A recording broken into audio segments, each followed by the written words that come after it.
नमस्कार, आप देख रहे हैं डिजियाना न्यूज़ और आज के ख़ास प्रोग्राम में इस वक्त आपके साथ मैं हूं दीपिका। आज का प्रोग्राम ख़ास इस मायने में भी है क्योंकि ये जो प्रोग्राम है ये रिलेट करता है फैशन से, स्टाइल से, ग्लैमर से। कैसे आप फैशनेबल दिख सकते हैं, कैसे आप स्टाइलिश दिख सकते हैं। तो आज हम आपको मिलाने जा रहे हैं एक ऐसी खास शख्सियत से जो फैशन गुरु है, कोरियोग्राफर है, कई सारे मॉडल्स को उन्होंने ट्रेंड किया है। तो आपको सीधे मिलवाते हैं उनसे, मयूर जी कृष्णन जी से। स्वागत है आपका मयूर जी। जानना चाहेंगे जैसे कि लगातार आप मॉडल्स को ट्रेन करते आ रहे हैं, कितना समय हो चुका है आपको इस फील्ड में और कैसे आपके मन में ये विचार आया था कि आपको इस फील्ड में आना है? रही बात इस इंडस्ट्री में तो ऑलमोस्ट 3 डिकेड्स क्रॉस हो चुकी है। 30 साल से ज़्यादा हो गया इंडस्ट्री में। और इस इंडस्ट्री में मेरी रुझाव पड़ी है मेरी मॉम के वजह से, because my mom was a very creative, because I belong from the south Indian family. तो मम्मी बहुत क्रिएटिविटी थे, तो डांसिंग वांसिंग में मम्मी का पहले से ही शौक था। वो देख के मामा ने मेरे को बोला, तुमको भी इतना शौक है डिफरेंट डिफरेंट तरह के कपड़े पहनने का, ये why don't you try in fashion. So मैंने कहा चलो लेट्स ट्राई। फिर मैंने ट्राई किया तो सामने वाले मेरे जो करीबी मेरे दोस्त थे उन्होंने मुझसे कहा कि तुम तो बहुत अच्छे करने लगे हो, बहुत जल्दी तुम इसको ग्रैब कर रहे हो, तो इसको तुम प्रोफेशनली लर्न करो। फिर मैंने प्रोफेशनली लर्न किया, फिर मैंने शुरुआत की। शुरुआत मैंने 89 में की मॉडलिंग की।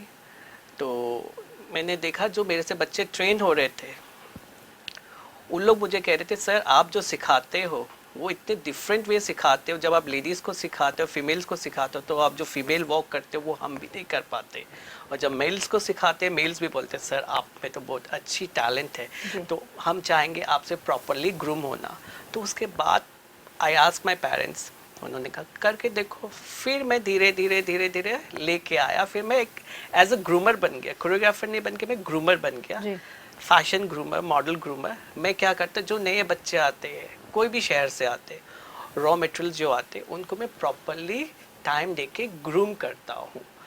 20-25 डेज के अंदर उनमें मैं प्रोफेशनलिटीज़ लाने की कोशिश करता हूँ, बहुत हद तक लेके आता हूँ। और जो बच्चे नहीं कर पाते उनको फिर मैं 10 to 15 डेज और एक्स्ट्रा ट्रेनिंग देता हूँ, जिसमें मैं उनको सिखाता हूँ behaviour skill, sitting manners, dressing sense, what's about the fashion, ये सारी चीज़ सिखाता, ताकि जब आप बाहर जाओ जी आपके अंदर वो क्वालिटी आए और कोई पूछे किससे आपने सीखा तो आप बोल सको कि मैंने मयूर दास से ये सीखा हुआ है। जी, कैसे आप उन बच्चों को सिलेक्ट करते हैं? क्या कोई भी इस फील्ड में आ सकता है? क्या आप किसी को भी ट्रेंड कर सकते हैं या उनमें कोई खास क्वालिटी होना चाहिए? क्वालिटी ऑब्वियसली होना चाहिए। देखिए आज से 15-20 साल पहले तक के जो मॉडल्स, रैंप मॉडल्स हुआ करते थे, उनका हम पर्टिकुलरली हाइट्स देखते थे।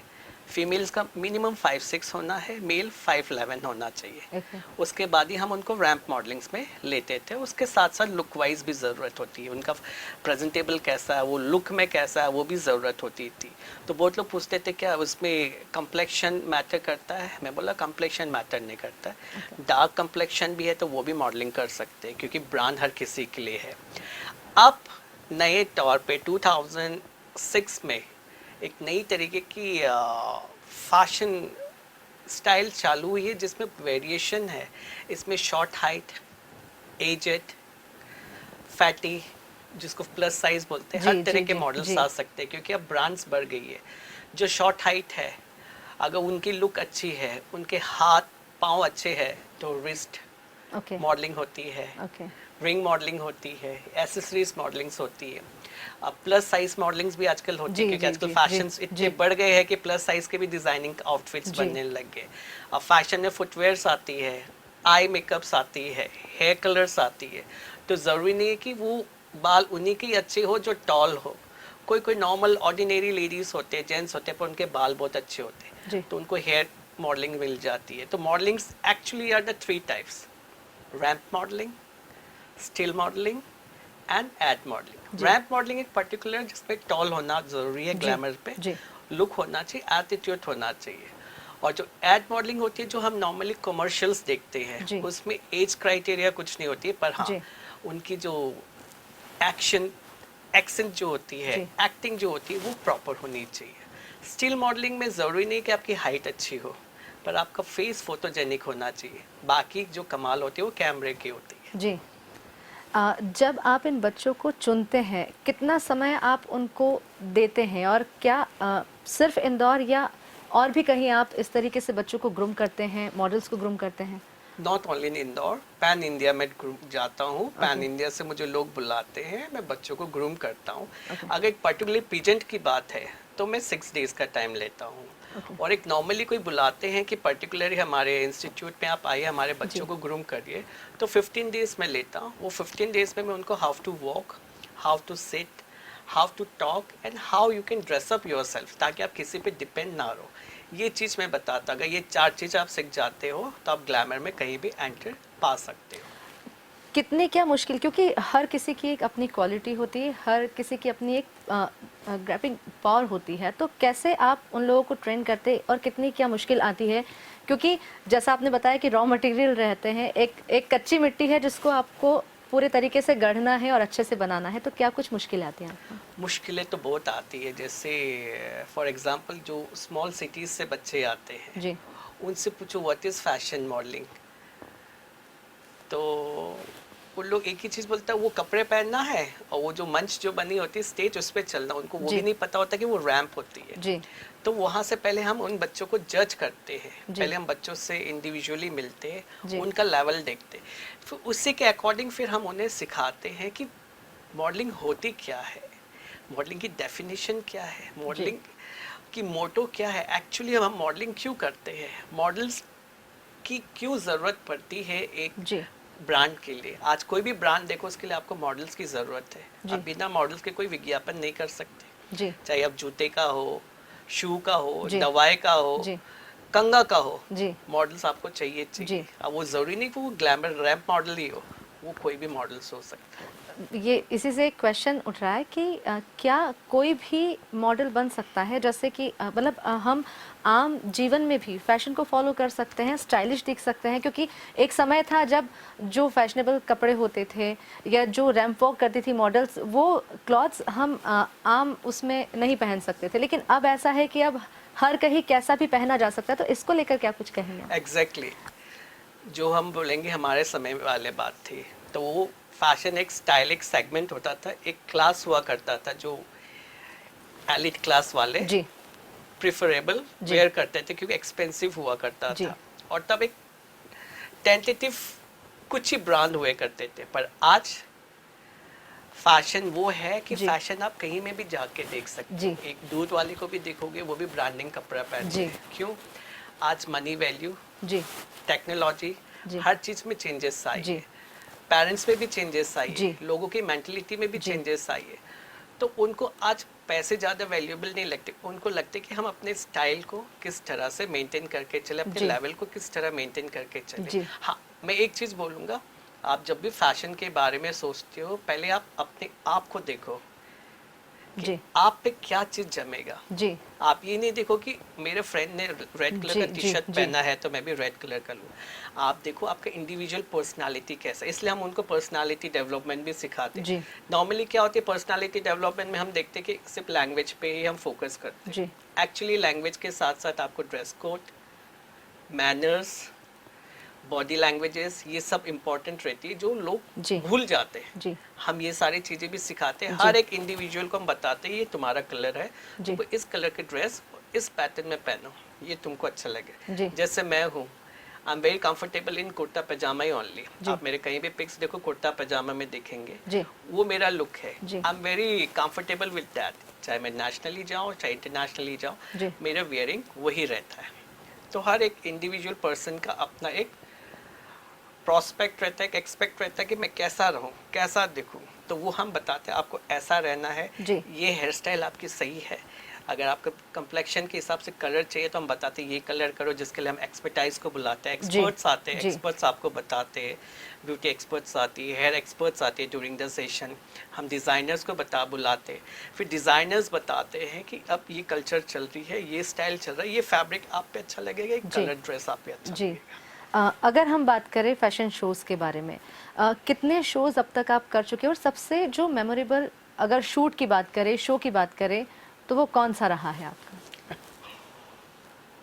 It's a very tough question for me. मेरे लिए तो सारे शोज बहुत अच्छे हैं, और रही बात fashion shows, it's more than thousands अभी तक मैंने कर चुके, मोर देन जी थाउजेंड्स। मेमोरेबल्स ऐसे बहुत सारे हैं। एक माइमो हुआ था जी जिसमें हमने सोनल चौहान को बुलाया था, जी बास्केटबॉल में हुई थी ये शो। जी that was one of the memorable show, क्योंकि उसमें बच्चे लोगों ने जो प्रेस्टिज से पढ़े बच्चों लोगों ने वो इवेंट किए थे अपना जी एक फर्म खोल के। जी उनकी बड़ी बड़ी ड्रीम्स थी, जी उनको सक्सेस करना था। जी सेकंड मेरा मेमोरेबल है मिस्टर एंड मिस अंतरिक्ष हुआ था, जिसमें पैन इंडिया से 29 स्टेट से मॉडल्स आए थे, वो भी Okay. इंदौर शहर में हुआ था। ओके हमने नहीं सोचा इतना अच्छा होगा, पर वो अच्छा हुआ। मेरा मेमोरेबल है एक ब्रांड को लेकर, that was globus.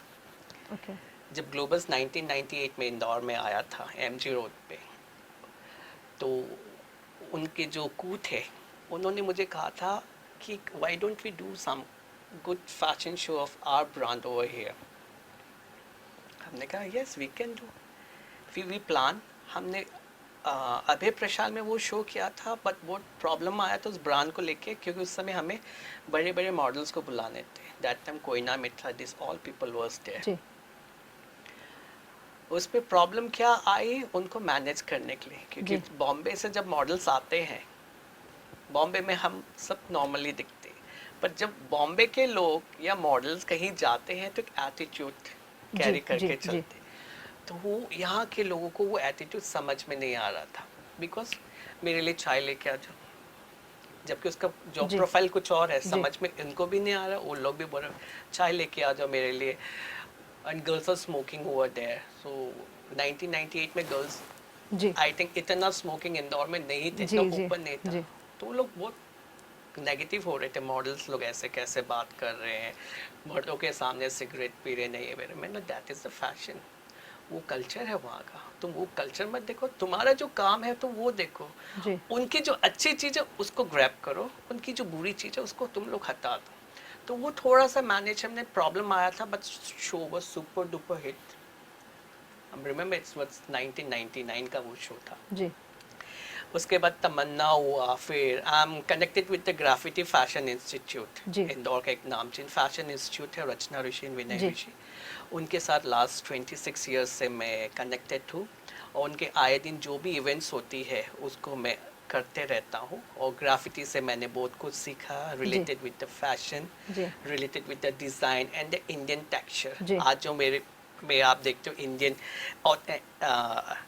Ethnic wears पहनने का, तो वो जो मैंने ग्रैब किया है वो मैंने ग्राफिटी से ग्रैब किया है। ओके अगर बात करें तो दी हॉटेस्ट दिवा and dude dude. Mister and miss से आप कैसे जुड़े थे, अगर हम उस फैशन शो की बात करें तो, और क्या वेल, खासियत थी उसमें ऐसी? दी हॉटेस्ट दिवा एंड ड्यूड से जुड़ने का कारण, कुछ बच्चे मेरे पास आए थे, जी उन्होंने बोला हम एक शो कर रहे हैं FKB, हम एक शो कर रहे हैं, उसके लिए हम आपको बुलाना चाहते हैं। मैं बोला कौन कर रहे हैं? तो बोला PH अकेडमी। बोला कौन है PH अकेडमी? ओके बोला प्रीति एंड हराल। मैंने प्रीति एंड हराल, क्योंकि प्रीति से मैं इससे पहले FKB में मिला था, जी जिसमें दिजियाना भी थे, जी जिसमें जी हमने कायनात अरोड़ा को मिलाया जी था। जी And उसके पहले I met her there in Mumbai itself, because ji she was working in the serial ji as a beauty expert. Ji So मैंने बोला ओके। फिर मैंने प्रीति को कॉल किया, और उस समय उन्होंने शिफ्ट किया था 56 से सपना संगीता कि आपका जी कोई शो आ रहा है क्या ऐसे ऐसे। उसने बोला यस, वो जी दिसंबर में था वो शो। मैंने, मेरे को ऐसे ऐसे आपके आए थे बच्चे बात करने के मिलने, अब I would love to do it.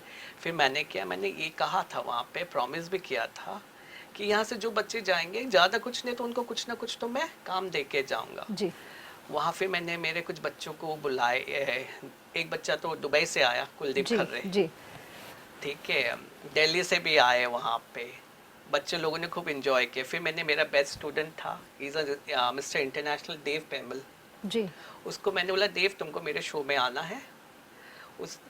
उसने कुछ नहीं बोला, आप क्या दोगे क्या दो, वो खुद आया, पर्सनली आया, बैठे, इन्जॉय किए, गए। मैंने बोला देव क्या चाहिए बताओ? बोला दा आपका आशीर्वाद है, वो मेरे लिए काफ़ी है। जी और वहाँ से जो बच्चे जीते उनको हमने के ब्रदर्स के बैनर तले वीडियो एल्बम्स दिए। कोई बच्चा ये नहीं बोलेगा निराश के, हर बच्चे को हमने काम दिया एंड जी। दे आर वेरी जी। Happy for that. अब वो जो बच्चे पिछले बार थे शो में पीएचए के, अब वो प्रीति को हम सबको सपोर्ट कर रहे हैं कंटेस्टेंट लाने में, मार्केटिंग करने में। आजकल के बच्चे आपको पता है जी, सोशल जी, मीडिया जी, में दे जी। Are very expert. जी। हमसे भी इतना नहीं होता जी। जितना उन लोग करते हैं। काफी जो भी स्किल्ड भी होते हैं। आज हाँ, जी, जी। आज जितना वो कर उन लोग कर रहे हैं। अब मैं बुला रहा हूँ एयू प्रोडक्शन अभिषेक उपाध्याय को, जिन्होंने वो एल्बम शूट किया था। अब उनका एल्बम आ रही है जी। सफर, और उनका एक वेब सीरीज आ रही है जिसके लिए उनको नए चेहरों की जरूरत है। तो मैंने कहा कि अब तुम आओ। जी। अब वो आ रहे हैं, अब वो जब शो में आएंगे उसके ऊपर डिपेंड करता है, चाहे वो विनर को दे चाहे कोई और बच्चे को दे, जो बच्चे उनको समझ में आता है उनके प्रोजेक्ट के लिए they will get the work. Mini Mumbai Indore कहलाता है। हाँ। और काफी ये सारे मिनी यहाँ से मुंबई हम जी। लोगों ने रखे थे 1997 की बात है, जी। जब जेडी इंस्टीट्यूट हुआ करता था यहाँ पे। जिनेश बढ़िया था जी। सब used to handle that thing, okay. And Sushmita Sen का गॉडफादर हुआ करता था कौशिक घोष। जी। उन लोग सब ने 1997-98 में ये नाम मिनी मुंबई रखा। अब वो मिनी मुंबई को सफ़र बढ़ाने में हम सबका योगदान था, और Great. आज भी है। काफ़ी सारे लोग यहाँ से सिलेक्ट होते हैं, और क्या कारण है कि आप सिर्फ बड़े चेहरों को ना बुलाते हुए प्रोड्यूसर्स और डायरेक्टर्स को बुलाते हैं इन फैशन शोज़ में? क्या कोई ख़ास कारण है? देखो एक्चुअली जो काम देते हैं वो प्रोडक्शन वाले देते जी। हैं, वो प्रोड्यूसर और डायरेक्टर ही होते हैं जो काम देते हैं। जी। ये जो हीरो बन जाते हीरोइन बन जाते, इनका सिर्फ चेहरा होता है, इनकी वही वैल्यू रहती है। जिस दिन प्रोड्यूसर दे, जिस दिन डायरेक्टर ने बोला इसको हमें नहीं चाहिए, कोई दूसरा चेहरा आ जाता है। जी। तो मैं तो उन्हीं को ज़्यादा इम्पोर्टेंस देता हूँ, आर द स्टार मेकर। जैसे मॉडल्स बनाते हैं, हम मॉडल्स क्रिएट करते हैं, जी। सामने वो जाता है, सामने वो नाम करता है। आज फलाना, मैं किसी भी एक्टर एक्ट्रेसेस का नाम नहीं ला, आज वो है कल वो नहीं रहेंगे, वैल्यू उनका चला जाएगा। जी। पर जो उस ज़माने के या आज के ज़माने के जो बैक सपोर्टर, जो प्रोड्यूसर, जो डायरेक्टर, वो तो आज भी है ना। जी। आज वो किसी और को हीरा बनाएंगे, जी। तो मैं उसको ज़्यादा वैल्यू देता हूँ। जी। बात की जाए, अगर लास्ट फैशन शो की बात की जाए तो कैसा वो फैशन शो रहा था? ख़ास बात जो आपसे जानना चाहती थी, क्या उसकी ऐसी स्पेशलिटी रही थी जो आपको वो इतना पसंद आया था? और एक चीज़ आपके बारे में ये भी देखी मैंने कि सुनी है कि आपने स्पेशल जो बच्चे हैं उन्हें भी ट्रेन किया था। Yes, yes. तो इस बारे में भी थोड़ा सा बताएं। देखिए, ये तो माता रानी की असीम कृपा है मेरे पे कि मैंने डेफ एंड डम, जो बच्चे बोल नहीं सकते, जी। सुन नहीं सकते जी। हैं, वैसे वैसे बच्चों को भी मैंने ट्रेन किया है फैशन में। और उसके लिए जो इंदौर के संस्थापक है डेफ एंड डम के, मोनिका पंजाबी, जी। वो हमेशा सपोर्ट की मुझे। और आज वो बच्चे जो है डेफ एंड डम वाले बच्चे नेशनल इंटरनेशनल शोज़ करके आ गए। मिस यूनिवर्स है उसमें, मिस इंडिया है, मिस एशिया स्पेसिफिक है उसमें। जी। और इस बार जो मैं बुलाना चाह रहा हूँ, कैंसर फ्री पेशेंट्स नहीं बोलूँगा, फ्रेंड्स को बुलाना चाहूँगा जी। इस मंच पे, जी। कि वो आए और अपने हुनर दिखाए। कितना टफ होता है एक नॉर्मल किसी व्यक्ति को ट्रेन करना, और जब ऐसे कोई स्पेशल लोग हो, क्योंकि एक तो वो बहुत डीमोटिवेट भी हो सकते हैं क्योंकि सबसे अलग होते हैं और उन्हें एक अलग ट्रीटमेंट मिलता है। तो कितना आपको टफ लगता है या इजी लगता है उन्हें ट्रेन करना? जो ये स्पेशल बच्चे होते हैं, ये जो स्पेशल लोग होते हैं ना, इनको सिखाने में ज़्यादा आनंद आता है क्योंकि लोग जल्दी ग्रिप करते जी। हैं। और जो नॉर्मल वाले रहते हैं वो लोग पे अटेंशन ज़्यादा देते नहीं, उनमें एक अपनी एक खासियत रहती है, बिजी इन जी। टॉकिंग, जी। Busy in chattings and all. और ये जो स्पेशल बच्चे होते हैं, इनको एक बार बताओ, दो बार बताओ, पूरी तरह से सीख जाते हैं। तो इनको सिखाने में जो आनंद आता है, वो नॉर्मल वालों को सिखाने में वो आनंद नहीं आता। उनको मुझे चिल्लाना पड़ता है, उनको मुझे डांटना पड़ता है। इन बच्चों को उनसे कोई मतलब नहीं है, ना ये म्यूज़िक सुन पाते हैं ना रिदम सुन पाते हैं, ये सिर्फ इशारों को समझते हैं। वो इशारों को समझ के लोग इतना बेहतरीन करते हैं कि नॉर्मल बच्चा अगर उसको सही तरीके से करे तो definitely they can be A genius. बात करें पीएच एंटरटेनमेंट से जब आप जुड़े हैं, तो क्या ऐसी खासियत आपको नज़र आई जो आप इससे जुड़े हैं, और कैसे आप इससे जुड़े? पीएच से जुड़ना मतलब, देखो, पीएच ब्यूटी एकेडमी है जी। और हम जो ग्लैमर इंडस्ट्री वाले रहते हैं, हमें हमेशा कहीं ये पार्लर वार्लर जाना रहता है, ये जी। अपने आप को मेंटेन करने। जी। मैं नॉर्मली हेयर कलर्स के लिए जाता हूँ, जी। पैडिक्योर मैनिक्योर्स के लिए जाता हूँ, और प्रीति को I know from Mumbai only. फिर जब मैं फर्स्ट ये जो फर्स्ट पीएच अकादमी का जो इवेंट होने वाला था 2021 में, सॉरी दिसंबर 18 को हुआ था, तो उसके पहले मैंने इस लड़की पे, प्रीति पे, एक चीज देखा that she is very talented. वो बहुत कुछ करना चाहती है पर उसको सपोर्ट नहीं मिल पा रहा था, क्योंकि कम एज में मैरिज हुई, फैमिली संभालना था, तो उसके जो सपने थे ना वो नहीं कर पा रहा था। And she is so active, so dedicative. बोले दा मेरे को तो ये करना, दा मेरे को तो ये करना, दा मेरे को ये करना, and I treat her like a daughter. बोला ठीक है। तो जो उसका पॉजिटिव जो मैंने देखा ना, वो मेरे को सबसे अच्छा लगा। उसको मैंने आज बोला ये करना है, ठीक है दा, कल वो चीज़ तैयार हो जाती है। जैसे कल उसने मुझे बोला, मैं आज आ गया। तो वो जो हम लोगों की जो बॉन्डिंग है ना, वो एक प्रोफेशनल बॉन्डिंग के साथ साथ हार्ट टचिंग बॉन्डिंग है। तो उसको जो करना होता है, प्रीति मेरे से एक एक चीज़ पूछती है, दा मैं ये कर रहा हूँ, करूँ कि नहीं करूँ, दा इसमें ऐसा करना, करूँ कि नहीं करूँ, दा ये है। वो एक लड़की है जी। उसके अंदर टैलेंट है, वो उसको सपोर्ट चाहिए। तो हमने जब चालू किए थे, हमारे पास कोई सपोर्ट नहीं था, सिर्फ मेरी मॉम की सपोर्ट थी। आज वो बच्चे को सपोर्ट की ज़रूरत है, तो मैं क्यों ना दूँ। जी। और वो इतनी अच्छी है, उसकी ब्रांड इतनी अच्छी है, उसकी सर्विसिंग कंपनी की इतनी अच्छी है कि मैं उसको हर जगह पे अपना योगदान देता हूँ। जी।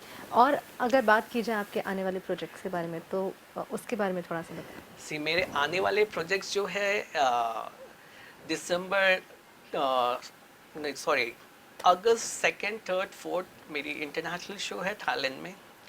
उसके पहले मेरी अभी रायपुर में है, गोवा अभी मैं 30 को करके आया हूँ। इसके अलावा I am a creative head for the international brand that's called the मोडा कल्प। आप वो देख सकते हो, it's a Paris brand. Apart from the I am the creative head of the डेटना प्रोडक्शन, डेटना ग्रुप ऑफ मुंबई। जो मूवीज़ हम प्रमोट करते हैं, मूवीज़ बनवाते हैं, डिस्ट्रीब्यूटरशिप्स देते हैं, म्यूज़िक एल्बम बनाते हैं, ये है मेरी चीज़। ओके। अगर मैं कहूँ हमारे दर्शकों के लिए आप कोई स्पेशल टिप देना चाहे या कोई स्पेशल मैसेज देना चाहे तो प्लीज़। स्पेशल मैसेज मैं यही दूंगा, मॉडलिंग हो, ग्लैमर इंडस्ट्री हो, age doesn't matter, age just a number. मेरे से लोग पूछते हैं आपकी स्किन ग्लो करती है, इतनी ग्लो करती है, व्हाट्स क्या उसकी मतलब राज है। तो मैं बोला हमेशा हंसते रहो, हंसाते रहो, be happy, make other happy. और सबसे ज़रूरी चीज़ है जो आप सोचते हो करने के लिए, उसके लिए बी प्रिपेयर्ड रहो। अगर आप उसको लैक करोगे तो वो लैकिंग हो जाएगी। आज करना है तो आपको अभी करना है, ये मत सोचो कि मैं उसको कल पे क्या बोलते हैं उसको, टाल दे उसे। टाल जी। तो मेरी जो मोटो है लाइफ की यही है, be prepared, be honest and work. Thank you हमसे जुड़ने के लिए, हमें ज्वाइन करने के लिए। तो ये हमारे साथ जुड़े थे फैशन गुरु और कोरियोग्राफर मयूर जी कृष्णन, जिन्होंने हमें काफ़ी कुछ अपने बारे में बताया, साथ ही फैशन को लेकर भी उन्होंने काफ़ी कुछ जानकारियाँ दी है। तो आप बने रहिए डिजियाना न्यूज़ के साथ, क्योंकि खबरों का सिलसिला लगातार जारी है।